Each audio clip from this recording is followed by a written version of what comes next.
Of demand, मांग की लोच।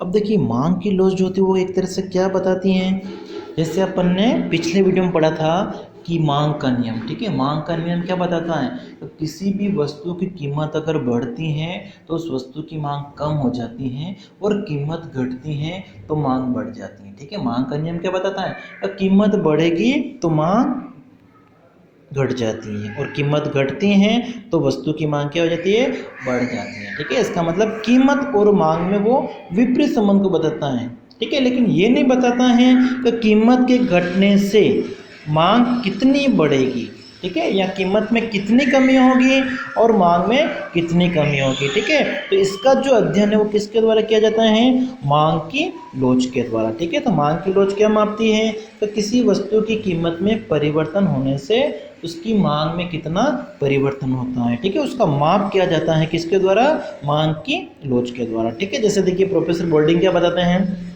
तो किसी वस्तु की कीमत में प्रतिशत परिवर्तन होने के परिणाम स्वरूप उस वस्तु की मांग में जो प्रतिशत परिवर्तन होता है उसे मांग की लोच कहा जाता है, ठीक है। और मांग की लोच का फॉर्मूला क्या हो जाएगा अपना यहाँ पे, मांग में प्रतिशत परिवर्तन या मांग में आनुपातिक परिवर्तन अपॉन कीमत में प्रतिशत परिवर्तन, ठीक है। मांग में प्रतिशत परिवर्तन और कीमत में प्रतिशत परिवर्तन के अनुपात को क्या कहा जाता है, मांग की लोच कहा जाता है, ठीक है। अब देखिए यहाँ पर अपने को एक पॉइंट ध्यान रखना है कि जब मांग की लोच पूछी जाती है तो मांग की लोच का आशय किससे हो सकता है, मांग की कीमत लोच से भी हो सकता है, मांग की आय लोच से भी हो सकता है, और मांग की आड़ी लोच या तिरछी लोच से भी हो सकता है, ठीक है। केवल मांग की लोच जब अपन पढ़ते हैं तो मांग की लोच का मतलब किससे होता है, कीमत लोच से हो सकता है, आय लोच से और आड़ी या तिरछी लोच से, ठीक है। तो तीन तरीकों से हो सकता है। तो सबसे पहले अपन देखते हैं कि मांग की कीमत लोच क्या होती है, ठीक है। तो अब देखिए जब कीमत लोच होती है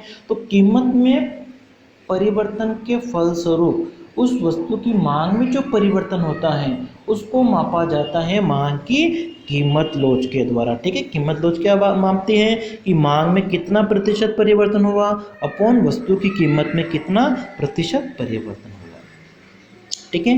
नेक्स्ट है, अगर मांग की आय लोच अपने को पता करनी हो तो आय लोच क्या मापती है कि उपभोक्ता की आय में परिवर्तन के फलस्वरूप वस्तु की मांगी जाने वाली मात्रा में कितना परिवर्तन होता है, कितना प्रतिशत परिवर्तन होता है, आय में कितना प्रतिशत परिवर्तन हुआ और वस्तु की मांगे जाने वाली मात्रा में कितना प्रतिशत परिवर्तन हुआ है, ठीक है। तो आय लोच बराबर क्या हो जाएगा, मांग में प्रतिशत परिवर्तन अपॉन उपभोक्ता की आय में प्रतिशत परिवर्तन।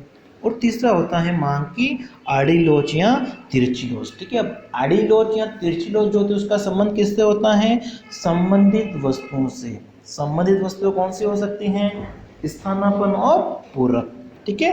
तो जब अपन देखते हैं किसी एक वस्तु की कीमत में परिवर्तन के फलस्वरूप दूसरी वस्तु की मांग में जो परिवर्तन होता है उसको मापा जाता है किसके आधार पर, आड़ी लोच या तिरछी लोच के आधार पर, ठीक है। क्रॉस इलास्टिसिटी, जैसे अपन देखते हैं कि किसी एक वस्तु की मांग में प्रतिशत परिवर्तन अपॉन किसके द्वारा, वाई वस्तु की कीमत में प्रतिशत परिवर्तन, ठीक है। तो यहाँ पर अपन ने वाई वस्तु की कीमत ली है और एक्स वस्तु की मांग ली है, ठीक है। इसलिए इसको क्या कहेंगे, आड़ी लोच या तिरछी लोच, ठीक है।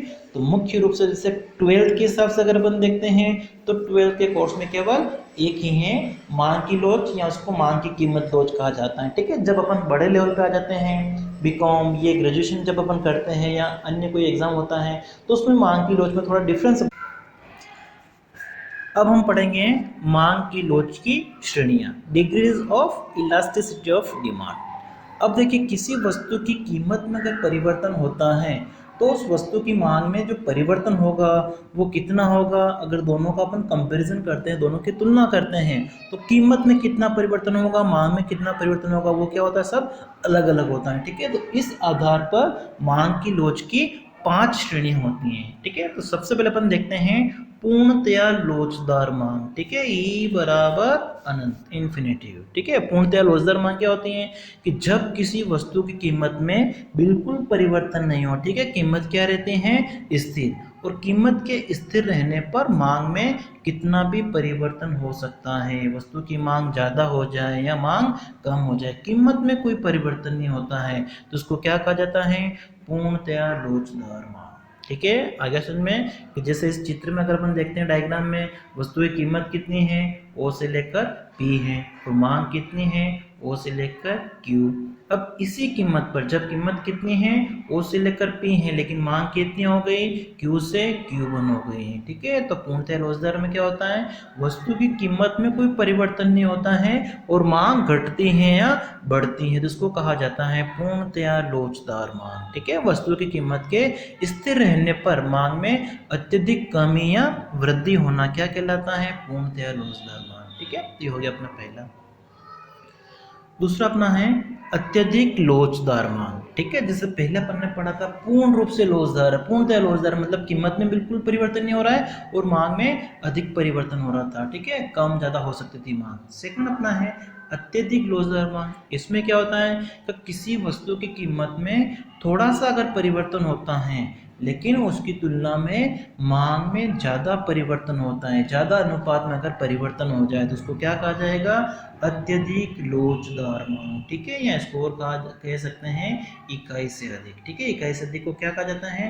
अत्यधिक लोचदार मांग। E is greater than 1। ठीक है, यहाँ पर ई पी ले सकते हैं या यहाँ पे ई डी ले सकते हैं। तो मांग की लोच इकाई से अधिक कब कही जाती है? जब कीमत में प्रतिशत परिवर्तन की तुलना में मांग में प्रतिशत परिवर्तन अधिक हो। मांग में अधिक परिवर्तन हो रहा है, अत्यधिक लोचदार मांग। मांग में कम परिवर्तन होगा तो कम लोचदार कहलाएगी। ठीक है, तो सेकंड वन पढ़ रहे हैं अभी अत्यधिक लोचदार मांग, जिसको क्या कह सकते हैं? इकाई से अधिक। मांग की लोच इकाई से अधिक है। तो कब कही जाती है अधिक? जब कीमत की तुलना में मांग में अधिक परिवर्तन हो। ठीक है, जैसे अपन ले लेते हैं कि किसी वस्तु की जो कीमत है उसमें कितना प्रतिशत परिवर्तन हुआ? 5% का। और उस वस्तु की जो मांग है उसमें कितना परिवर्तन हो गया है? 10% का। ठीक है, अब यहाँ पर एक ध्यान रखना है कि ये जो संबंध अपन ने पहले पढ़ा था वो विपरीत संबंध यहाँ पर भी रहेगा। तो किसी वस्तु की कीमत 5% बढ़ गई अगर, तो उस वस्तु की मांग क्या होगी? 10% कम हो जाती है। ठीक है, विपरीत संबंध ध्यान रखना है। तो यहाँ पर अपन जो तुलना कर रहे हो किसकी कर रहे हैं? प्रतिशत की। तो इसमें 5% का परिवर्तन हुआ और इसमें हो गया है 10% का, तो इसको क्या कहा जाता है? अत्यधिक लोचदार मांग। आगे समझ में, कीमत की तुलना में मांग में अधिक परिवर्तन होना। ठीक है, जैसे डायग्राम अगर अपन देखते हैं, कीमत में कितना परिवर्तन हुआ? पी से लेकर पी तक का इतना सा, और मांग में कितना परिवर्तन हुआ? क्यू से लेकर Q1 तक का। ज़्यादा परिवर्तन किसमें दिख रहा है? इसमें मांग में। ठीक है, इसलिए इसको क्या कहा जाता है? अत्यधिक लोचदार मांग। ठीक है, और जब इसका डायग्राम बनाना है तो ध्यान रखना है अपने को कि मांग वक्र इधर से जब बनाएंगे अपन, ठीक है, तो उसको इधर मत बना देना, उसको कहाँ ले जाना है? इधर की तरफ। ठीक है, ढाल उसका कम रखना है, कहने का मतलब अगर स्लोप कम रखोगे तो कौन सा बनेगा? अत्यधिक लोचदार का। ठीक है, जैसे मैंने बनाया ये इधर की तरफ लेके आऊँ मैं, नीचे गिरता हुआ। ये कीमत है, ये मांग है। कीमत घट गई है तो मांग बढ़ गई है। ठीक है, तो यहाँ पर अपन देखते हैं तो इधर अपन क्या लेते हैं? वस्तु की मांग।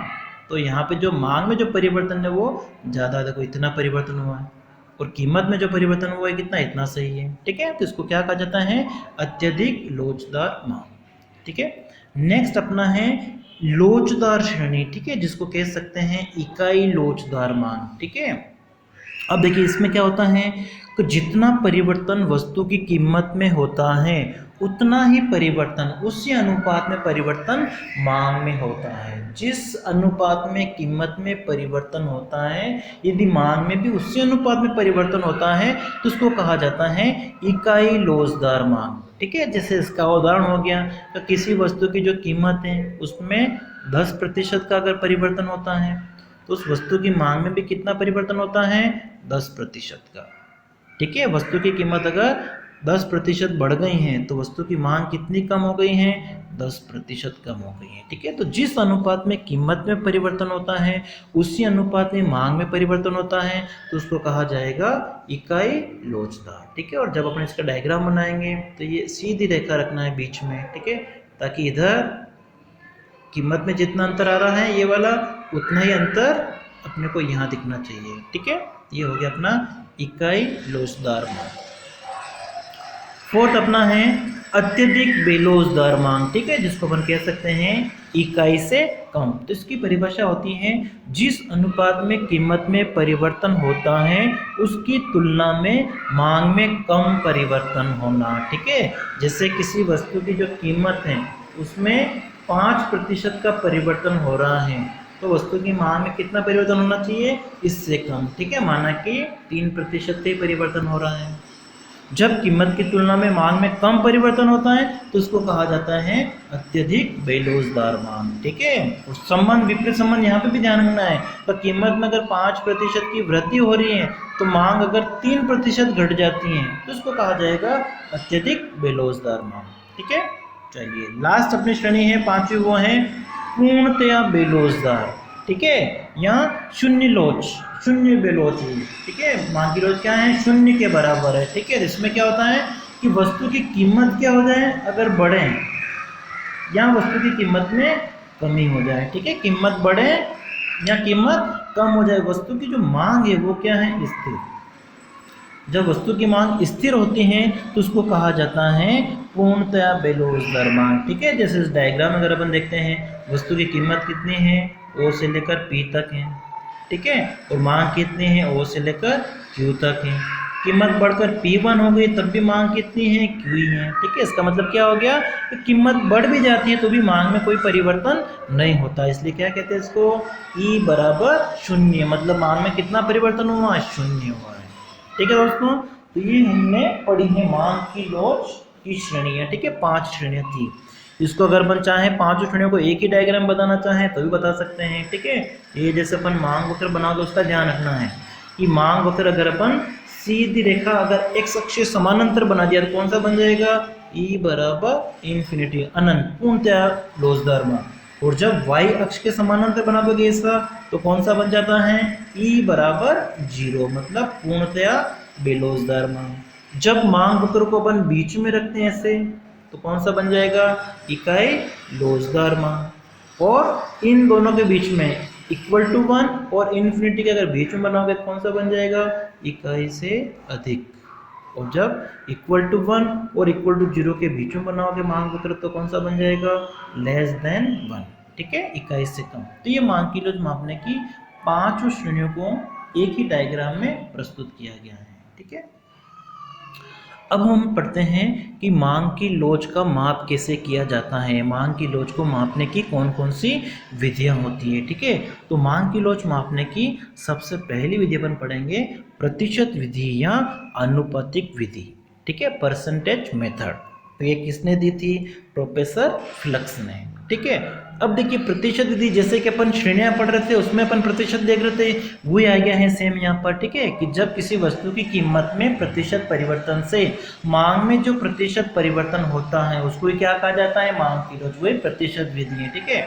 तो प्रतिशत विधि में फॉर्मूला क्या हो जाएगा अपना, वस्तु की मांग में प्रतिशत परिवर्तन अपॉन उस वस्तु की कीमत में प्रतिशत परिवर्तन, ठीक है। कीमत में प्रतिशत परिवर्तन से मांग में जो प्रतिशत परिवर्तन होता है उसको क्या कहा जाता है, मांग की लोच, ठीक है। और उसको ज्ञात करना है अगर तो देखो मांग में प्रतिशत परिवर्तन ज्ञात करना कैसे ज्ञात कर सकते हैं, मांग में परिवर्तन अपॉन मांग इंटू 100।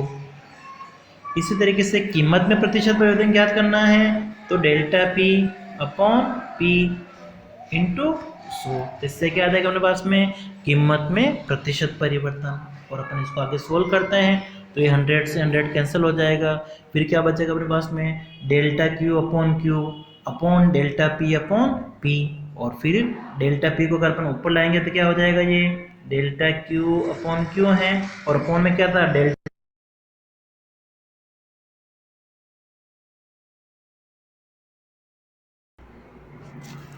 ठीक है। तो हमारा जो फॉर्मूला है मांग की लोच मापने का वो क्या बन गया है, E D equal to delta Q upon delta P into P upon Q, ठीक है। जहाँ पर डेल्टा क्यू का मतलब क्या है, मांग में परिवर्तन, डेल्टा पी का मतलब कीमत में परिवर्तन, पी का मतलब परिवर्तन से पहले वाली कीमत कितनी है और क्यू का मतलब परिवर्तन से पहले वाली मात्रा कितनी है, ठीक है। अब देखिए अपन एक एग्जाम्पल देखते हैं न्यूमेरिकल।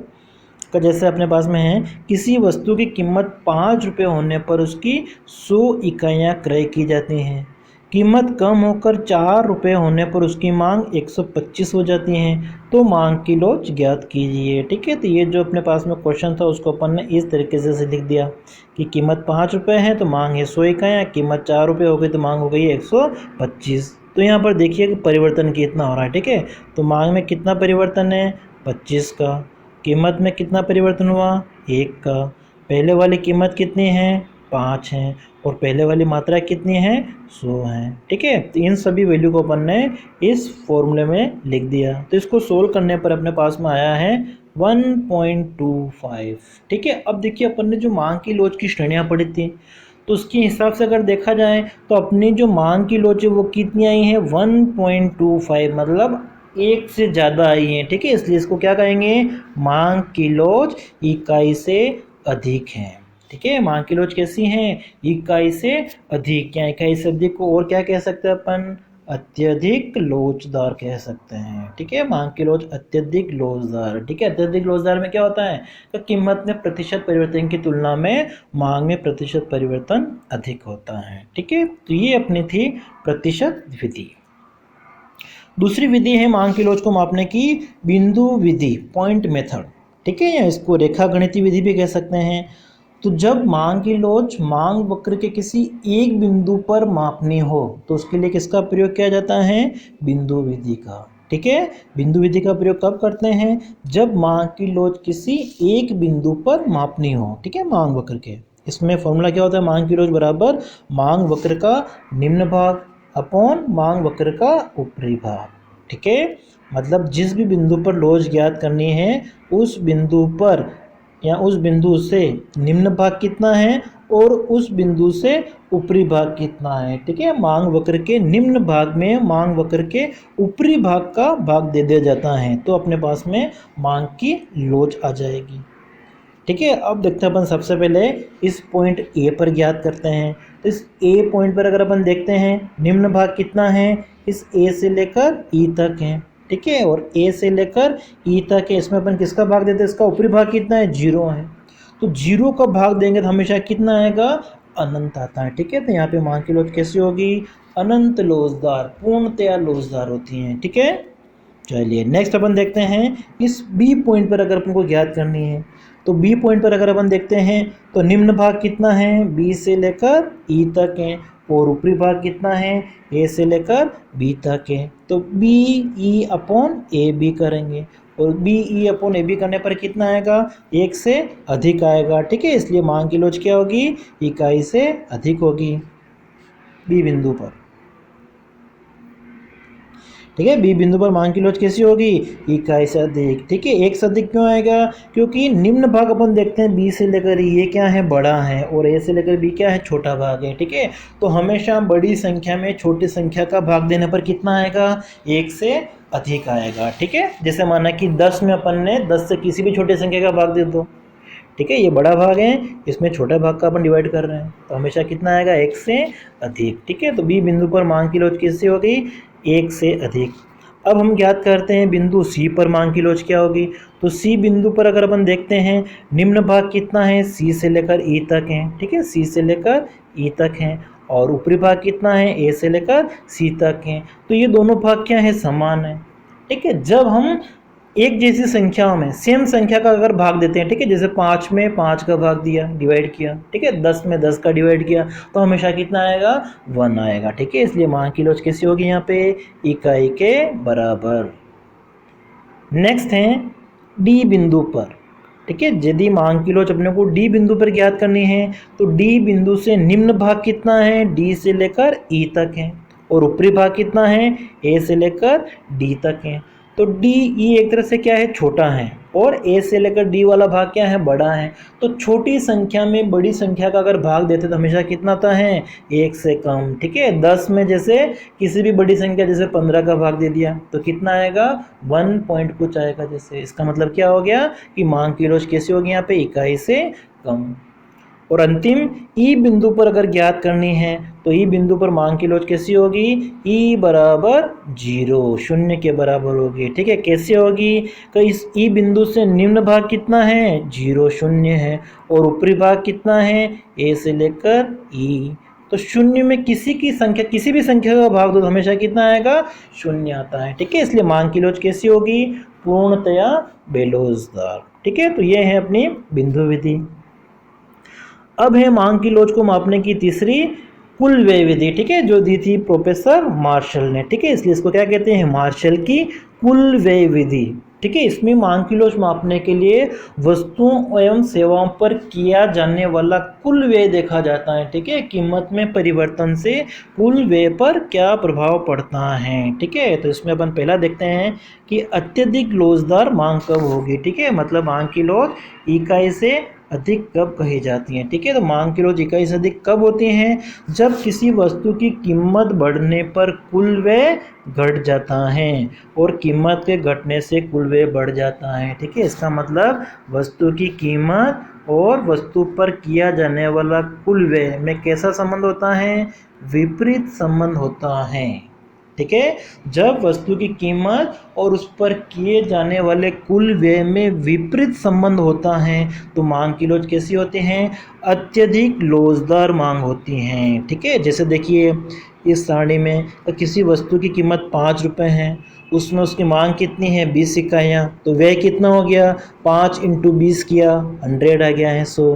कीमत घट के 4 हो गई हैं तो मांग बढ़कर हो गई है 20 से 30। 20 से ज़्यादा कुछ भी अपन लिख सकते हैं। ठीक है, लेकिन ध्यान रखना है कि कुल व्यय 100 से ज़्यादा आना चाहिए। ठीक है, अपन ने यहाँ पे कितना लिख दिया, 30, तो 30 × 4 किया तो कितना आ गया, 120 आ गया। इसका मतलब क्या हो गया, कीमत 5 से 4 हो गई, घट गई है, तो कुल व्यय 100 से 120 हो गया है, कुल व्यय क्या हो गया है, बढ़ गया है। ठीक है, इसलिए मांग की लोच कैसी हैं, अत्यधिक लोचदार हैं। ठीक है, डायग्राम में अपन देख सकते हैं विपरीत संबंध, इसलिए डायग्राम कैसा बनता है, ऊपर से नीचे गिरता हुआ ऋणात्मक ढाल का।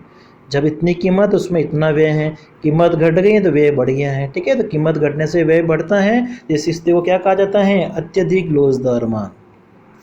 चलिए नेक्स्ट अपनी है इकाई लोचदार मांग। ठीक है, मांग की लोच इकाई लोचदार कब होती हैं, जब किसी वस्तु की कीमत के बढ़ने या वस्तु की कीमत के घटने पर उस वस्तु के ऊपर किया जाने वाला कुल व्यय स्थिर रहता है।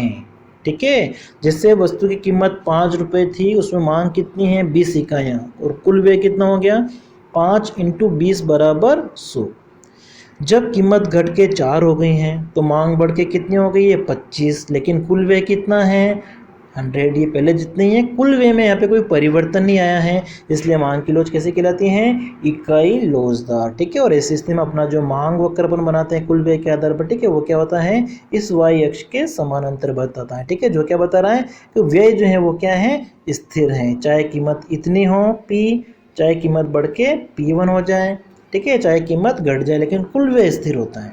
ठीक है, तो इकाई लोचदार मांग क्या होती है, जब कीमत बढ़े या घटे वस्तु के ऊपर किया जाने वाला कुल व्यय स्थिर होता है। ठीक है, और तीसरी मांग की लोच जो इसमें है वो है इकाई से कम लोच। ठीक है, इकाई से कम लोच कब होती है, जब वस्तु की कीमत और उस वस्तु पर किए जाने वाले कुल व्यय में धनात्मक संबंध होता है। ठीक है, कीमत अगर बढ़ती है वस्तु की तो उस वस्तु के ऊपर होने वाला खर्चा व्यय भी क्या हो जाता है, बढ़ जाता है, और कीमत के घटने से वस्तु के ऊपर किया जाने वाला व्यय कम हो जाता है। तो इस स्थिति में जो अपना वक्र बनेगा वो भी धनात्मक ढाल का बनता है। ठीक है, जो क्या दर्शाता है, कीमत बढ़ती है तो व्यय भी बढ़ जाता है, और कीमत घटती है तो वस्तु के ऊपर किया जाने वाला व्यय भी घट जाता है। ठीक है, यहाँ अपन सारणी में देख सकते हैं कि जब वस्तु कीमत कितनी है, 5 रुपये, उसमें मांग कितनी है, 20 इकाइयाँ, तो कुल व्यय कितना हो गया, 100 हो गया। ठीक है, अब कीमत घट गई, कीमत घट के कितनी होगी, 5 से 4 हो गई है,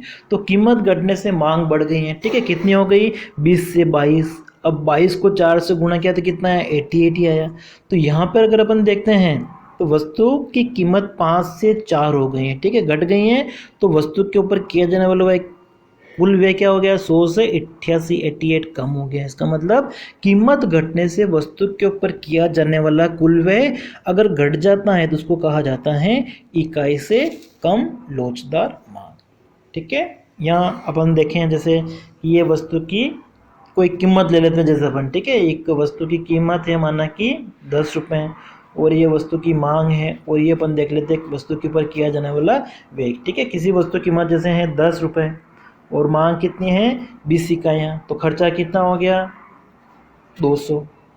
अगर कीमत बढ़ के 20 हो गई हैं और मांग घटकर रह गई है जैसे 10 इकाइयाँ, तो खर्चा कितना है 200 है। तो यहाँ पर अगर अपन देखते हैं कि कीमत अगर बढ़ रही है वस्तु की, ठीक है, तो भी कुल व्यय क्या है स्थिर है। तो ये कौन सी स्थिति को दर्शाता है, इकाई लोचदार मांग को, ठीक है। दूसरा अगर अपन देखते हैं कि माना कि किसी वस्तु की कीमत 10 रुपये है, उसमें उसकी मांग है 20 इकाइयाँ, तो उस वस्तु के ऊपर किया जाने वाला कुल व्यय कितना हो गया 200 हो गया। कीमत बढ़कर अगर 20 हो गई हैं और मांग घटकर कितनी हो गई, माना कि 15 ही रह गई हैं, तो यहाँ पर अगर अपन देखते हैं कीमत बढ़ने से वस्तु के ऊपर खर्चा कितना हो रहा है 20 × 15 करो तो कितना आएगा 300। तो यहाँ पर अगर अपन देखते हैं वस्तु की कीमत के बढ़ने से वस्तु के ऊपर किया जाने वाला कुल व्यय भी क्या हो गया बढ़ गया है, ठीक है। तो कीमत बढ़ने से कुल व्यय बढ़ गया है, तो दोनों में कैसा संबंध है धनात्मक है। और जब दोनों में धनात्मक संबंध होता है तो मांग की लोच कैसी होती है इकाई से कम होती है, ठीक है। तो ये अपन ने कुछ उदाहरण किए हैं। और मांग की लोच मापने की अंतिम विधि वो है चाप लोच विधि, ठीक है, आर्क मेथड है। अब देखिए आर्क मेथड या चाप लोच विधि का जो प्रयोग है वो कब करते हैं, जब मांग वक्र के किन्हीं दो बिंदुओं के मध्य में मांग की लोच ज्ञात करनी हो, ठीक है। मांग वक्र के किन्हीं दो बिंदुओं के मध्य लोच ज्ञात करने के लिए चाप लोच विधि का प्रयोग किया जाता है, ठीक है। जैसे ये अपना रेखा चित्र है, इसमें मांग वक्र है अपना डी डी, और उस पर दो बिंदु हैं ए और बी। अब इस ए और बी के बीच में मांग की लोच कितनी होगी, अगर ये ज्ञात करना है तो किसका प्रयोग किया जाएगा चाप लोच रीति का प्रयोग किया जाता है, ठीक है। और इसमें फॉर्मूला क्या होता है delta Q upon delta P, ठीक है। जैसे अपन ने प्रतिशत दिन में जो फॉर्मूला था वो क्या था अपना delta Q upon delta P into क्या था पी अपॉन क्यू था। और चाप लोच विधि का अगर आ जाए तो क्या हो जाएगा दोनों कीमत को अपन को जोड़ लेना है, ठीक है, P1 + P2, ठीक है, दोनों कीमतों को जोड़ लो और इधर अपॉन में दोनों मात्राओं को Q1 + Q2, ठीक है। तो ये किसका फॉर्मूला बन गया है मांग की लोच मापने में चाप लोच विधि का फॉर्मूला हो गया है, ठीक है। यहाँ पर अपन चाहे तो एक संख्यात्मक उदाहरण भी ले सकते हैं, ठीक है, कि माना कि जैसे किसी वस्तु की कीमत 5 रुपये थी और मांग थी उसकी 100 इकाइयाँ, कीमत बढ़ के 10 हो गई हैं तो मांग घट के 50 हो गई हैं। तो यहाँ पर मांग की लोच कितनी होगी, तो यहाँ देखिए डेल्टा क्यू कितना है 50 है, अपॉन डेल्टा पी कितना है 5 है, इंटू P1 + P2, ठीक है। तो 5 + 10 करोगे तो यहाँ पे 15 आ जाएगा, और अपॉन क्या है Q1 + Q2, ठीक है। तो 100 + 50 करोगे तो 150 आ जाएगा, ठीक है। बस इसको अब सोल्व कर लो, ठीक है। तो 50 से जैसे इसको अपने कैंसिल कर दिया कितना आया 3, और 3 से इसको कर दिया 5, अब ये हो गया 5/5 कितना आ जाएगा 1 आ जाएगा।